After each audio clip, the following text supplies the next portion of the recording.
let's solve this problem. If you'd like, you can click the pause button and try to solve this problem yourself before you watch the video. We have two circles externally tangent to each other at point C.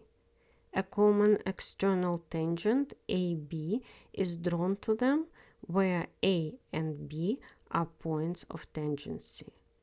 Let's draw a common external tangent line through point C intersecting AB at point D.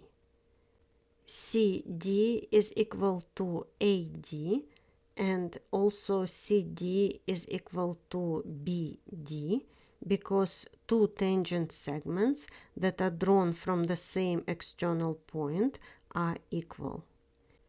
If you are not familiar with this theorem, please check my video with the proof of this theorem in the description below. Therefore, segments CD, AD, and BD are congruent. CD is equal to half of AB.